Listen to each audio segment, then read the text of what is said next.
We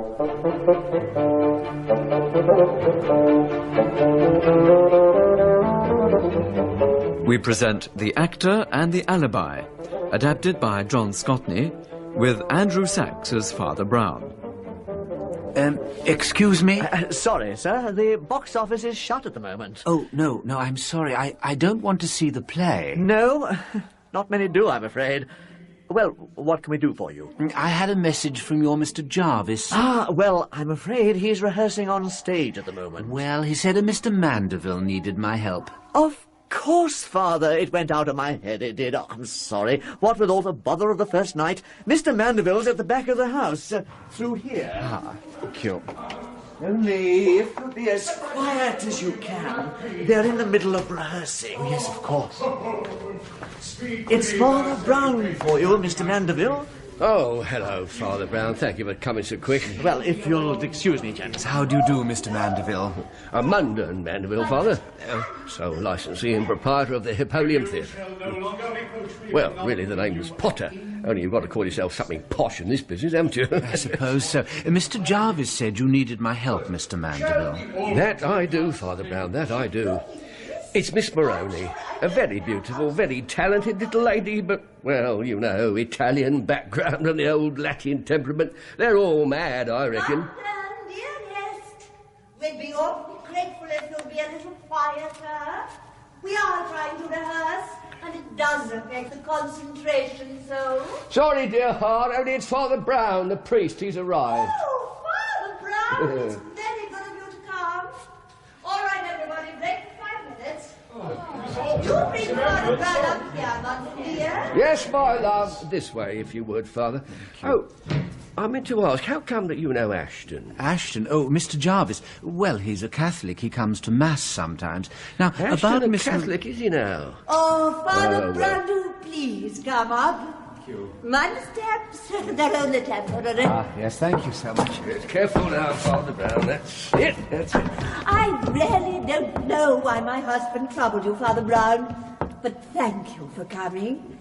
Oh, you've met Mr. Jarvis, of course. Yes. Morning, Father. Morning. You got my telephone message? Oh, indeed. I do hope you can help, Father Brown. I really do, I tell you. Yes, well, so do I, but I do need to know what exactly your problem is with Miss Moroni. She's been in a most peculiar mood ever since we started rehearsals. She came to me highly recommended. I assure you, my dear, very highly recommended. Yes, she is a very pretty girl. I gave her every advantage, and she does this to me. Does what? Oh, yeah. But good looks do naughty. Mr. Jarvis. She has locked herself in her dressing room, Father, refuses to come out, and has spent the last 3 hours alternately sobbing and shouting through the keyhole in Italian. Well, none of us speaks Italian, and you do, and she refuses to speak English. Ah, now I understand. I suppose there is some reason for her flying off the handle like this. Does anyone know what it is? Dissatisfied with her part, I believe. I can only say, Father Brown, that she has been quite impossible all week. And I gave her what ought to be the best part. It's supposed to be what stage-struck young women want, isn't it? To act the beautiful young heroine and marry the beautiful young hero in a shower of bouquets and cheers from the gallery. But she is far from grateful. Women of my age naturally have to fall back on playing matrons. And I was careful to confine myself to that. Oh, my dear, you're most unfair to yourself, you really are. But if you wouldn't mind, Father Brown, we ought to go and see if you can get through to Miss Moroni. This way. If you just come this way. Aren't you needed here? No, it's all above my head, this stuff. The classics. I'll leave it to the wife. She's the clever one. Now, through here. Watch this. Oh, Good heavens. yeah, it's clever, isn't it? Demon King used to pop out through there. Come on, we'll let him get on with it. The Demon King, you said? Yeah. I miss all that, you know. I've had this theatre 20 years odd, since 92. Oh, 1892. I was what? 28 then.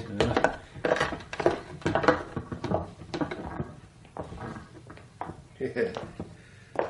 I used to love the pantos. We did them all. Had the stage rigged out with trap doors, every trick in the book. And a few that weren't in the book. I still keep all the old sets down here under the stage. Here, have a look at this. Oh. Why, it looks like Bluebeard's castle. So it is. Ah. Yeah. Of course, the mice have got out of it now. But look at that. Lovely bit of work. Ah, the laughter of children, Father Brown. The laughter of the kiddies. Nothing like it. Oh, yes. No. Oh, we had them all here, we did. In the old days. Little Titch. Oh. Yes. Mr. Ralph, he always had to be called. George Eastwood. Vesta Tilly. Yeah. We even had poor old Dan Lido himself. Well, Did you really? we did indeed. It was in a panto I first met Mrs. Mandeville. 8 years ago. I brought her in as principal boy. Of course, we don't do that sort of thing now. The wife has raised the tone a bit. Yes, you're putting on School for Scandal. Yes, yes. Well, the wife likes these, what she calls, classical comedies. Now, just between you and me, I reckon they're a sight more classic than comic. Still, not that we didn't have the classics here before, you know. We had Henry Irving one time. Sir Henry Irving in the Bells, it was. Really? Oh, Yes, yes. Yes. Right, here we are. This is my little den. If you listen, you can hear them all acting away on the stage above us. Eh? Oh. Yeah, someone's singing. Listen. Yes. Ah. Oh. That's it, yeah. Yes.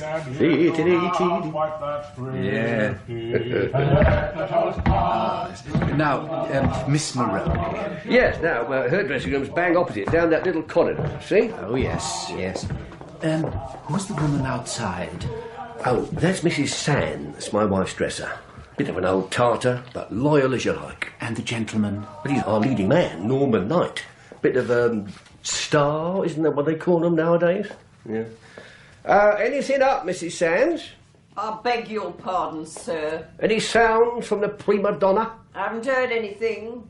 Not for some time, sir. And you, Norman. Oh, by the way, this is Father Brown. I'm sure you recognise Norman Knight, Father Brown. Oh, I Anyway, you heard anything from La Moroni, old chap?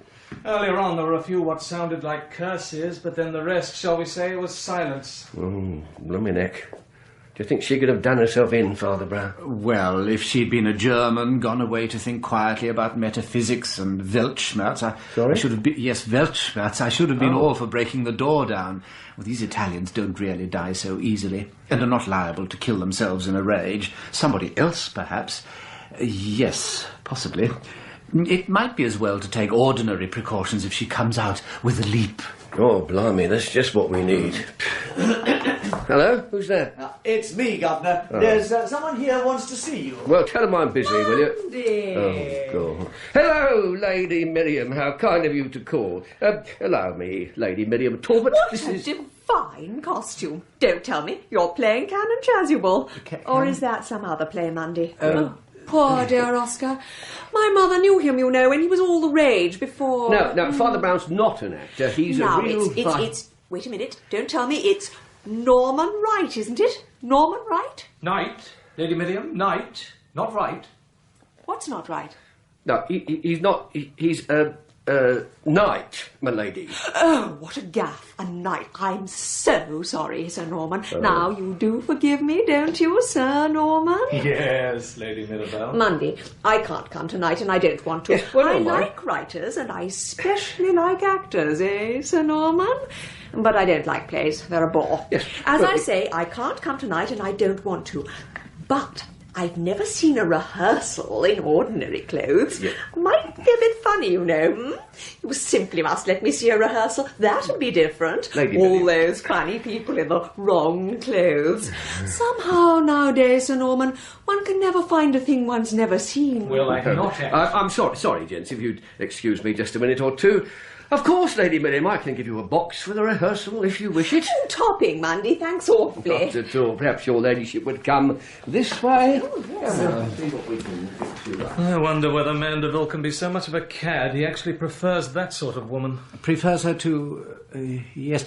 Perhaps we'd better relieve Mrs. Sands, Mr. Knight. Yes. It's all right, Mrs. Sands. You can have a rest now. Oh, very generous of you, I'm sure. Pity no one thought of letting me off earlier, and I might have got a bite to eat. Goodbye, then, gentlemen. Our Mrs. Sands is rather a rough diamond. Has she been with Mrs. Mandeville long? Oh, yes. She was with her touring the classics before she met Mandeville. I think Mrs. Sands thinks this place is rather a come-down for her mistress. As between ourselves, it is. Oh? I certainly wouldn't dream of playing here if it wasn't for the opportunity of acting with someone of Mrs. Mandeville's talent, and, I may say, character. Ah. What she's doing married to the sort of man who brings in little Italian... Yes, yes. Speaking of little Italians, I feel I really ought to perhaps try to make some sort of contact with Miss Moroni. Yes, go ahead. Yes. Scusi, signora. Scusi, signora Moroni. Sono un amico di signora Mandeville. Porca puttana! Vattene all'inferno e lasciami in pace! Capisco perché la gente non si rende conto che io... Yes. What's she saying? I think I'd rather not translate it, but at least we know she's alive. Oh, and kicking, it seems. Kicking? Well, she seems to be breaking glass with her feet. A looking glass, perhaps. Oh, dear. Ah, Mr. Mandeville. Hello, Father Brown. Sorry about that. What news from in there? Well, we've established she's still alive. She hasn't committed suicide. Oh, well, that's a relief. As old Baden-Powell said on Mafeking night, eh? Yeah. Well, do you think I should get Sam, the stage carpenter, to get the door off its hinges? No, not if you want her to act in the play. No? If you force the door, she'll raise the roof and refuse to stay in the place. If, however, you leave her alone, she'll probably come out from mere curiosity. You're a clever man, Father Brown. But of course he is, dearest. Come along, Jarvis. Yes, Mrs. Mandeville. Dear Father Brown, I'm sorry we had to abandon you. Mr. Jarvis and I had to finish that scene. We couldn't go any farther without Maria, of course. Have you had any success with our little Italian termagant? Yes, Father. Did you manage to communicate with her? Yes, Mr. Jarvis, we did exchange a few words. Father Brown thinks we should leave her alone for a bit more, let her stew a bit. In that case, I'll get Mrs. Sands to keep watch again, and we'll get on with rehearsing the scenes in which she doesn't appear.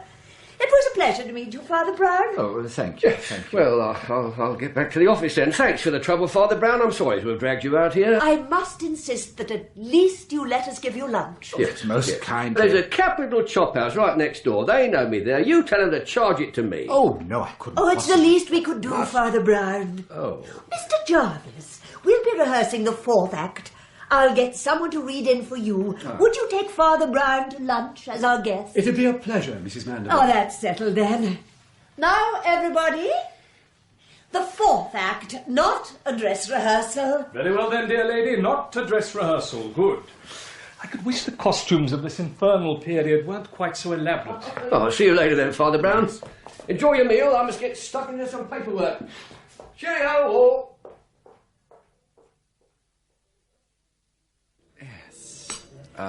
Anything else, gentlemen? We've some very tasty stilts. Oh, no, thank you. I couldn't eat anything else.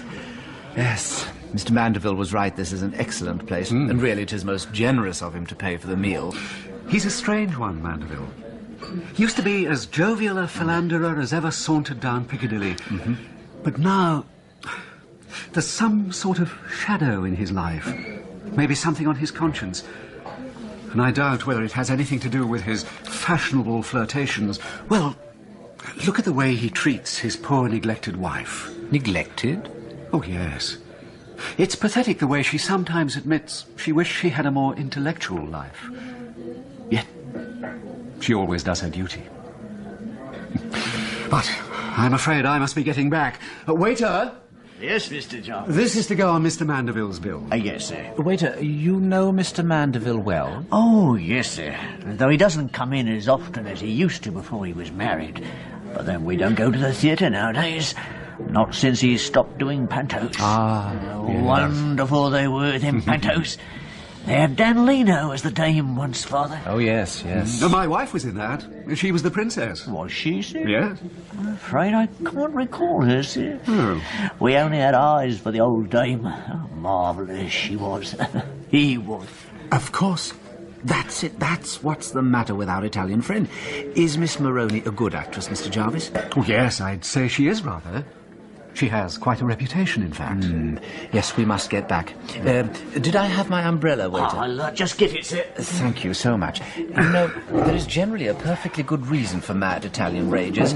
The Latins are far more logical than we are. It was an excellent... Thank you. What? I think this gentleman wishes to see you, sir. Why, Inspector Bagshaw, what are you doing here? I could say the same of you, Father Brown. You seem to get everywhere. Well, we do consider ourselves the Catholic Church, Inspector. I'm sorry, I don't quite follow. Anyway, look, I'll tell you why I'm here. That theatre you were at this morning. There's been a murder. Not Miss Maroney. No, not Miss Maroney, Mr. I don't believe I've had the pleasure. This is Mr. Jarvis. He's one of my parishioners. He's also an actor. Delighted to meet you, Inspector. Mr. Jarvis, the actor. Well, Mr. Jarvis, can I ask you, where were you between the hours of 12:30 and 1:30 today? He was having lunch with me. Was there? Oh, well, one more to cross off the list of suspects. No offence meant, Mr. Jarvis, but you were my last hope. No. Inspector, and will you I can please tell you, it's not Miss Maroney who's dead, though she has gone missing. What? When Mr. Knight found the body, they decided to break her door down. Well, it's understandable. Anyway, they found she'd gone, smashed a window and climbed out. Good Lord. Then who is dead, Inspector? It's Mr. Mandeville, sir. Mr. Mandeville? Stabbed in his office when the door was locked, and everyone apart from you, sir, was on stage, as witnessed per Lady Miriam Talbot, who was watching them. Never come across anything like it. And that old cow in the corridor... Mrs. Sachs? Oh, yes, that's right, that one. She swears blind no one went near his office. Anyway, I'd be glad if you gentlemen would come back to the theatre with me. Yes. I'd rather take your statements there. I left a young constable in charge, and you can't trust him these days. But I've already told you all this before, Inspector. If we could just go through it again, Mr. Knight, in case we missed anything. Very well. As I said, we were all on the stage when this dreadful thing happened, beneath our feet, as it were. We just finished rehearsing Act 4 with poor Mrs. Mandeville. There, dear lady. Well, all of us except Mr. Jarvis. Yes, I've spoken to him. Please continue, sir. We couldn't do much more without Miss Maroney, so Mrs. Mandeville knocked on her husband's door to ask him to do something. And what happened then, Mrs. Mandeville? I knocked several times, Inspector, but could get no reply. I was naturally concerned that my husband might have been ill. Yes, sir. Mr. Knight gallantly volunteered to break the door down. Which you then did, and found the corpse, and I quote, lying forward on his desk, stabbed in the neck with an old property dagger. Inspector, have a care for the lady's feelings. I'm very sorry, Mrs. Mandeville. I'm very sorry to distress you further. But is there any other entrance to Mr. Mandeville's office? How do you mean, Father Brown? Well, is there, for instance, another door? Oh, no. It was just a sort of wooden box built under the stage when we stopped doing those awful pantomimes. Oh, I'm sorry. I'm afraid this has all been rather a shock. Would you excuse me? Oh, of course, Mrs. Mandeville. Oh, Mrs. Mandeville. Oh, Mr. Knight. Thank you. I'm afraid I came over a little faint. Mr. Knight, perhaps you would be kind enough to... But of course, dear lady. If this inspector will allow me to leave... Yes, go on.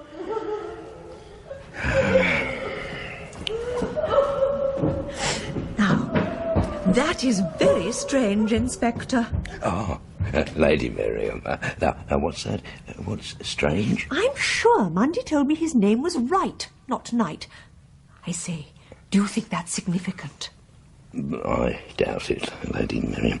What I when should like exactly did you leave your box, Lady Miriam?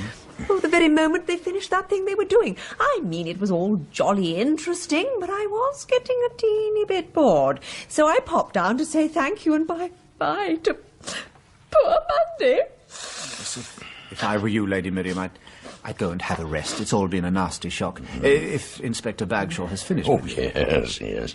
You go and have a lie down, my lady. Thank you. Thank you. Poor old Mundy. Poor old thing. What about me? Can I go too? Ah, dear Mrs. Sands, just one thing. What? You are quite sure that no one went into Mr. Mandeville's office? Like I said, I was outside all the time. Nobody came. I didn't fall asleep. Yes, and but before you ask me again, that Italian thing didn't come out neither. And I didn't hear no scream from him. Satisfied? Thank you. Now can I go? Don't leave the building. Ta very much, I must say.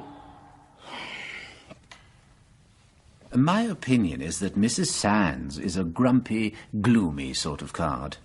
You think she's lying? Is that what you mean? No, I think I meant it more or less as a detached study of character. Well, if it's not her, it's got to be the Maroney woman, though, how she did it. What a conundrum. Oh, dear. I've just realised. I rather fear I myself was a witness to Miss Maroney not being the murderer. What? Yes, it's very foolish of me. Oh, I should have realised. You see, an hour or so before the murder, I heard her smashing something. I stupidly thought she was breaking a mirror. But I'm sure an actress would be much too superstitious to smash a mirror. Of course. Yes, she must have been making her escape by breaking the window well before the murder. So it has to be Mrs. Sands. Then God knows why she'd do it. Oh, I'm sure God would know if she had done it. But Father Brown, you said she was an unpleasant character. Oh, I certainly said that Mrs. Sands' sulky look was a study in character, but not in the character of Mrs. Sands herself. If you want to know what a lady is like, don't look at her, for she may be too clever for you. Don't look at the men around her, for they may be too silly about her. But look at some other woman who is always near her, and especially one who is under her. You will see in that mirror her real face. And the face mirrored in Mrs. Sands was very ugly. The true face of her mistress was mirrored there. Surely you don't mean Mrs. Mandeville? Everybody regards her as a person of the most exalted ideals, almost moving on a higher plane than the rest of us. I suspect that, like her servant, she is perhaps, as the inspector would say, something of a cow. Oh, come on. I'm sure Mrs. Mandeville's behaviour towards the Italian girl was beautiful. Oh, on the contrary. It struck me from the very first that she was being unfair to that poor Italian. And it was brought home to me in the chop house. Do you remember? The waiter had forgotten your wife as the beautiful princess, but only remembered Dan Leno as the old dame. Wait a minute. What's Dan Leno got to do with it? Well, Dan Leno had the star part. Isn't that the word? The matronly dame? And besides him, the beautiful princess was comparatively unimportant. Now, in The School for Scandal, the star part is also the matron, Lady Teazle, the part Mrs. Mandeville so charitably gave herself, while the part of the beautiful young heroine, as she called it, must be Maria, which is hardly a part at all. Yes, that's true. Yes, if the Italian was, as you say, a first-rate actress who had been promised a star part, she really had some excuse for her Italian rage. Father Brown, I can't accept your view of Mrs. Mandeville. In all the time I've worked with her, she never complained. Oh, what you mean is Mrs. Mandeville told you she never complained. As she told Norman Knight, she never complained, and probably every other man in the company. But in private, oh, yes, she complained. And yet, really, what did she have to complain about? Nobody pretended that her husband drank or beat her or left her without money. And though he may have been something of a philanderer before he met her, I suspect he was so much in awe of her as to have been completely faithful as a husband. Yes, when one looks at the facts, apart from the atmospheric impression of martyrdom she contrived to spread, the facts were really quite the other way. Mandeville left off making money on pantomimes to please her. He started losing money on classical drama to please her. She wanted to play Lady Teazle in The School for Scandal, and she got to do so. And no doubt she arranged the scenery and furniture as she wanted. Yes, yeah, but what's that got to do with it? Oh, you've lost me again. What are you getting at, Father Brown? Can we go down to Mr. Mandeville's office, Inspector? Well, if you want to. You want to view the corpse? No. I want to view the ceiling. Ah, yes, look up there. I thought so. You see, Mr. Jarvis? Yes. Yes, I do see. Good heavens. Well, I don't. This used to be a pantomime theatre, Inspector. This office is built under the stage. It's full of all sorts of tricks and devices. Immediately above us is one of the trapdoors. That was how the murderer got in, down from the stage. But everyone was on stage. You think someone popped out in full view of everyone else? No, the plan could only work in the fourth act of School for Scandal. Of course, the famous fourth act. Look, I only went to a board school. Will somebody please explain? In the fourth act of the play, Lady Teazle spends a very long time hidden behind a screen when her husband arrives at an embarrassing moment. She's technically on stage, but... If Mrs. Mandeville had fixed for the screen to be around this here trapdoor, she could nip down, catch her old man unawares, pretend she had something to say to him, and... Yes, and that was Mrs. Mandeville's alibi. I think I'd better go and have a word with Mrs. Mandeville. What about motive, Father? Oh, I suspect we need look no further than Mr. Knight. You think she's in love with him? I do hope so, for really it would be the most human excuse. But I have my doubts. She wanted to get rid of her husband, an old-fashioned, vulgar, suburban hack, not even making much money. Yes, she wanted a career as a brilliant classical actress, married to a rapidly rising actor. She was always dogging her husband in private, hoping to use one of his former liaisons as an excuse for a divorce. He died because he wished to remain faithful to her, and she could not bring herself simply to run away with her lover. Her ladylike values demanded respectability, and she was prepared to kill for it. In The Actor and the Alibi, by G.K. Chesterton, the part of Father Brown was played by Andrew Sachs, Munden Mandeville by Peter Jeffrey, Mrs. Mandeville by Sheila Grant, Inspector Bagshaw by Bill Wallace, Ashton Jarvis by David Brierley, Norman Knight by Charles Bailey, Lady Miriam Talbot by Fleur Chandler, the house manager and the waiter by Jonathan Scott, Mrs. Sands by Pauline Letts, and Miss Maroney by Karen Asco. The Actor and the Alibi was adapted by John Scotney, and the director from Bristol was Alec Reed.